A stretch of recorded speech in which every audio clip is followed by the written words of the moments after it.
ચાલો ચાલો ચાલો બાળકો આવી જાઓ સ્ટાર કોચિંગ ક્લાસ યુટ્યુબ ચેનલમાં તમામનું ફરીથી સ્વાગત છે। સરસ મજાનું આકૃતિનું અને ખૂબ જ સરળ એવું ચેપ્ટર ભૌમિતિક આકૃતિ જેને જીઓમેટ્રિકલ ફિગર અથવા તો જીઓમેટ્રિકલ ઇમેજ તરીકે પણ ઓળખવામાં આવે છે। એ સરસ મજાની આકૃતિનું ચેપ્ટર આજે તમારી સમક્ષ લઈને રજૂ કરીએ છીએ। તો આ ચેપ્ટર છે એ ખૂબ જ સરળ છે અને જે કંઈ અહીંથી તમને માહિતી આપવામાં આવે, જે કંઈ ટ્રીકો શીખવાડવામાં આવે એ ટ્રીકને આપણે જો પ્રોપરલી ફોલો કરશું તો આ ચેપ્ટર કરવાની ખૂબ જ મજા આવે એવું ચેપ્ટર છે। તો આપણે વિડીયો સ્ટાર્ટ કરી દઈએ છીએ અને કેવી રીતે આપણે સોલ્યુશન કરશું એ આપણે જોઈ લેશું। અને આમ આકૃતિ જોઈએ ને તો આ ઘણી વાર તમે પઝલ જેવું રમી પણ ચૂકેલા છો। પઝલ ટાઈપની આકૃતિ આ બધી છે। ચાલો જોઈએ એટલે ખ્યાલ આવે। જો અહીંયા તમને જે આકૃતિ ક્વેશ્ચન ફિગરમાં દેખાય છે, આ ક્વેશ્ચન ફિગરની અંદર આ ટુકડો આપણે કયો ફિટ કરી શકીએ ઓપ્શનમાંથી અને આકૃતિ આપણી પૂરી થઈ જાય એવું આપણે શોધવાનું છે। ક્લિયર ક્લિયર છે? ચાલો તો આની અંદર પણ પહેલા આપણે શું કામ કરશું, જે પાર્ટ ફિટ નથી થતો એને આપણે દૂર કરવાની ટ્રાય કરશું। બરાબર? પહેલું કામ આપણે એમ કરશું કે પહેલો આપણો કટકો કેવો થાય એનો રફ આઈડિયા આપણે લઈ લઈ। રફ આઈડિયા આપણે લઈ લઈએ એટલે પહેલો કામ છે આપણે અહીંયા આપણે કરી શકીએ કે આપણી આકૃતિ કંઈક આવી હોવી જોઈએ। તો નીચેથી લીટો આમ સ્ટ્રેટ થાય પછી આમ ક્રોસ વાળું હોવું જોઈએ। તો અહીંયા જો આ સ્ટ્રેટ છે એટલે આકૃતિ આવે નહીં। અહીંયા સ્ટ્રેટ છે એટલે એ પણ ન આવે, અહીંયા પણ સ્ટ્રેટ છે એ પણ ન આવે। આપણે એક પોર્શન અહીંથી નીચેથી આપણે જોઈ લીધો તો ખ્યાલ આવી ગયો। હવે આ આકૃતિની અંદર વેરીફાઈ કરો તો આ નીચેનો લીટો, પછી અહીંથી આ કર્વ લાઈન, એ કર્વ લાઈન પછી સ્ટ્રેટ લાઈન, પછી અહીંથી આ બાજુ અને પછી નીચે તો બી કટકો જે એની અંદર ફિટ છે એ પ્રોપરલી આપણો આ ભાગ છે એ અહીંયા પ્રોપર ફિટ થઈ જાય, બાકી કોઈ પાર્ટ એની અંદર પ્રોપર ફિટ થશે નહીં। એટલે બી આન્સર જે આપણો સાચો આન્સર થશે। જોઈએ આગળની આકૃતિ। હવે અહીંયા તમે આપણે વેરીફાઈ કરીએ તો આપણી આકૃતિ કંઈક આવી હોય તો આપણું કામ છે થઈ જાય। તો અહીંયા આવો પોર્શન ક્યાંય ફિટ થાય નહીં, આવો સીધે સીધો પોર્શન પણ ફિટ થાય નહીં। પછી અહીંયા જે ટૂંકો ભાગ છે તો ટૂંકો ભાગ આપણો ફિટ થઈ શકે એવું લાગતું નથી। આ ડી છે એ ચોખ્ખું આપણને સ્પષ્ટ દેખાય છે કે ત્યાં વ્યવસ્થિત પ્રોપર શેપની અંદર ફિટ થાય। ચાલો આ આકૃતિને આપણે પૂરી કરવાની ટ્રાય કરીએ તો કંઈક આવી આકૃતિ બને। રેડી? અને અહીંથી આપણે સીધે જ સીધી આકૃતિ પૂરી કરવાની ટ્રાય કરીએ તો અહીંથી આમ સ્ટ્રેટ લાઈન થાય અને પછી અહીંથી સીધી લાઈન થાય। રેડી? તો આમ સીધી લાઈન હોવી જોઈએ તો અહીંયા નથી એટલે આ આકૃતિ તો ગઈ। પછી આવો ખાંચો છે એ ફિટ થાય એવું લાગતું નથી, આવો ગોળાકાર ખાંચો પણ નથી। હવે તમે જોવો છો કે એ ભાગ છે એ સેમ એની અંદર ફિટ થઈ જાય એવું આપણને લાગે છે। એ વેરીફાઈ કર્યા પછી આપણે ટીક કરશું। પહેલું કામ રફ આઈડિયા, બીજું એક પોર્શન છે આપણે પકડવાનો, ત્રીજું છે ખોટી આકૃતિ કાઢવાની, ચોથું છે વેરીફાઈ કરવાની વધે, અને પાંચમું છે આપણે આન્સર છે ટીક કરવાનો। ક્લિયર છે? તો આ જ પેટર્નની અંદર આપણે ચાલવાનું છે। હવે રફ ફિગર આપણે બનાવીએ એટલે અહીંથી આવી ફિગર બને, આપણું રફનું કામ પૂરું। પછી બીજું કામ છે ખોટી આકૃતિ આપણે દૂર કરશું। ખોટી આકૃતિ આપણે દૂર કરવાનું કામ ચાલુ કરીએ તો આ આકૃતિ હોય એવું લાગતું નથી, આ આકૃતિ હોય એવું પણ લાગતું નથી। હવે આ આકૃતિ બહુ મોટી હોય એના જેવું લાગે છે એટલે આ આકૃતિ પણ આપણે કહી શકીએ નહીં, તો ખોટી આકૃતિ કાઢી નાખી। ત્રીજું કામ છે એ આપણે વેરીફાઈ કરીએ છીએ કે આ કટકો યોગ્ય રીતે એની અંદર બેસે છે કે જ નહીં। એ વેરીફાઈ થઈ ગયા પછી આપણે ફરીથી આપણો આન્સર છે એ ચેક કરીએ છીએ। બરાબર? ચાલો તો સી આન્સર છે આપણો સાચો આન્સર થશે। ચાલો અહીંયા રફ આઈડિયા કરીએ આપણે તો આવી આકૃતિ કંઈક હોવી જોઈએ। તો તો આ તો નથી, આ નથી અને આ પણ આકૃતિ નથી. અહીંયા સીધી ખબર પડે કે સી આકૃતિ આપણી પ્રોપર એની અંદર બંધ બેસતી આકૃતિ છે. ચાલો જોશું આગળ. ચાલો અહીંયા આપણે રફ આઈડિયા કરીએ તો અહીંયા 1, અહીંયા 2, અહીંથી આપણું સર્કલ પૂરું કરીએ તો 3 ત્રિકોણ હોય એવી આકૃતિ આપણી પાસે હોવી જોઈએ. તો આ 2 આકૃતિ ન હોય. પછી નીચેના પોર્શન બધા ઘાટા છે, તો અહીંયા ઘાટા કરેલા નથી એટલે આ પણ નીકળી જાય. તો બી ઓપ્શન છે આપણો પ્રોપરલી એની અંદર બંધ બેસી જશે. ક્લિયર?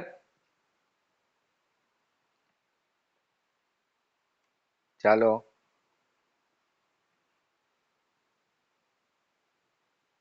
આવી કઈક આકૃતિ હોવી જોઈએ.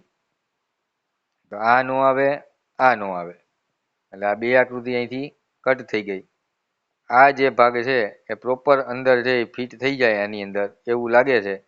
આ ભાગ છે એ તો આના જેવો જ છે, પેલો જે કટ કરેલો હતો એની અંદરથી આ ભાગ બહાર નીકળેલો હોય એવી આકૃતિ અહીંયા છે નહીં. તો બી આકૃતિ આપણો સાચો આન્સર થશે.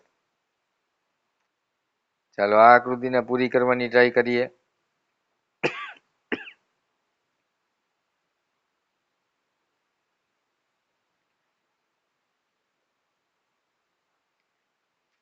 આવો કટકો હોય તો આપણે ફિટ કરી શકીએ. ક્લિયર? પણ હજી થોડીક મોટી આકૃતિ હોય એવું લાગે છે તો આકૃતિ હજી આપણે ખેંચવી પડે. આપણે આમ કરી આવી રીતે આપણો કટકો બનતો હોય એવી ફિગર આપણને ઓપ્શનની અંદર જોવા મળે છે. નીચેથી પણ કટકો છે કાપેલે લીધેલો હોય. તો નીચે છે આમ છે, પછી અહીંથી આવી રીતે હોય તો બધામાં એવી રીતે છે. પછી પાછો એક કટકો છે સીધો, તો એ પણ બધામાં છે. પછી અહીંથી આ ચોરસ કટકો છે તો બધામાં છે એવો ચોરસ કટકો. પછી ઉપર લાઈન એ પણ બધામાં છે. પછી અહીંથી આ લાઈન જાવી જોઈએ તો આની અંદર જાતી નથી, આ મોટી થઈ જાય છે. આ પ્રોપર છે. આ ખાચો જે વધારે પડી ગયો એવું લાગે છે એટલે આ પણ આકૃતિ નથી. આ આકૃતિ છે અને અહીંથી ઉપરનો ભાગ જોવા મળે છે. તો ડી આકૃતિ આપણો સાચો આન્સર થશે. ક્લિયર? આ સી આકૃતિની અંદર આ પોર્શન છે એ મોટો છે, બરાબર? અવળો ક્રોકર ચોરસ નથી. રેડી? મોટું છે. ચાલો નેક્સ્ટ. હવે એ અહીંયા આપણે બધા ભાગ બનાવવા પડે. તો હવે આપણે જોઈએ તો આ એ આકૃતિની અંદર પ્રોપર ફિટ થતું હોય એવું લાગે છે. આવો પોર્શન સ્ટ્રેટ પોર્શન નથી, આવી અણી પણ નથી અને આવા ક્રોસ સેક્શન નાના નાના પણ નથી. ચાલો આને પૂરી કરીએ.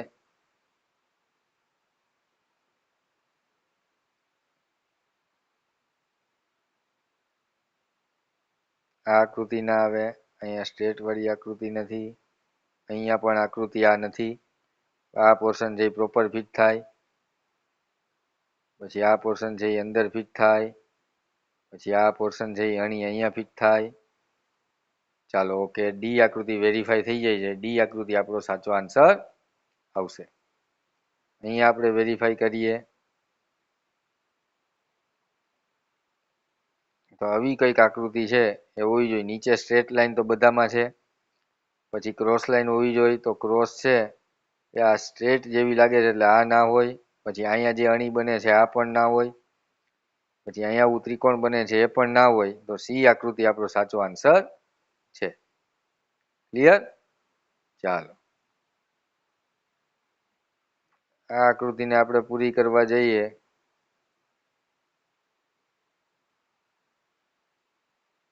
તો કંઈક આ રીતનો રફ શેપ છે આપણો બનતો હોવો જોઈએ.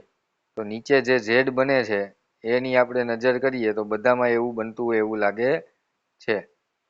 ઉપર પણ સરખું હોય એવું લાગે છે, પણ જે ખાચા છે બરોબર, આ મોટો ખાચો ફિટ થાય એવું લાગતું નથી.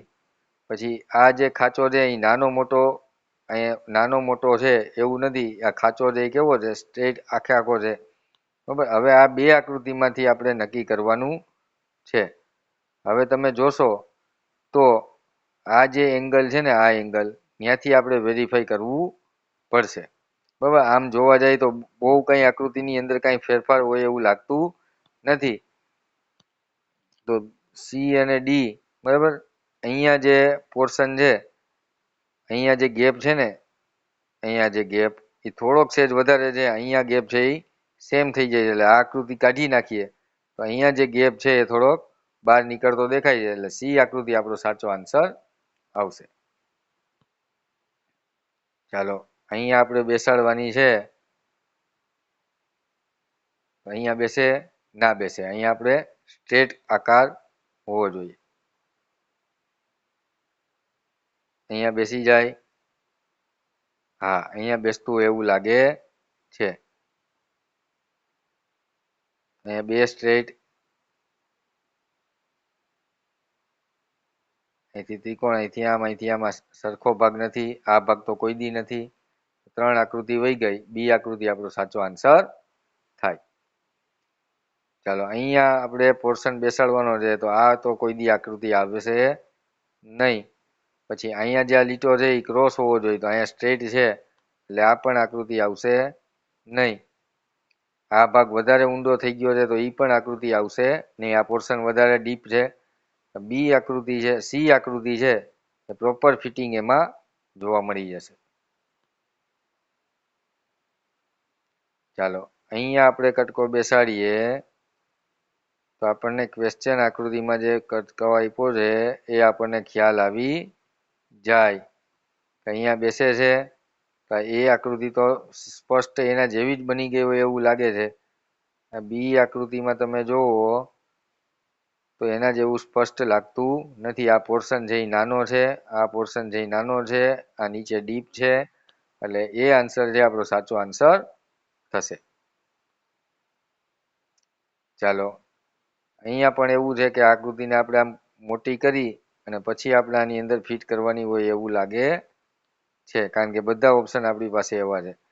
તો અહીંયા અણી હોય, બરાબર, એવી વાત આપણે કરીએ તો આ બે આકૃતિ તો કોઈ દિવસ આવશે નહીં.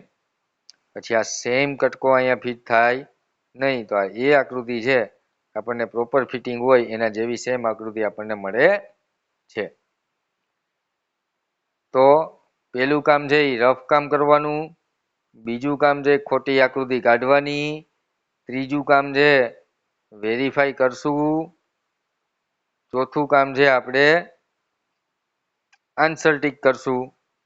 બરાબર. અને રફ કામ કર્યા પછી ખોટી આકૃતિ કાઢતી વખતે વચ્ચે એક પોર્શન પકડીને કામ ચાલુ કરવાનું. બરાબર. બધા પોર્શન એક આકૃતિમાં નથી લેવાના. મેં કેવું કર્યું કે અહીંયા મેં પેલા ખાલી અણી જ જોઈતી. રેડી? ચાલો, તો આજનો વિડીયો આપણે અહીંયા પૂરો કરીએ છીએ. નવા વિડીયો સાથે આ જ ચેપ્ટરના બીજા પાર્ટ સાથે આપણે ફરીથી મળવાના છીએ. ત્યાં સુધી જય હિન્દ, જય ભારત, આવજો. Thank you very much.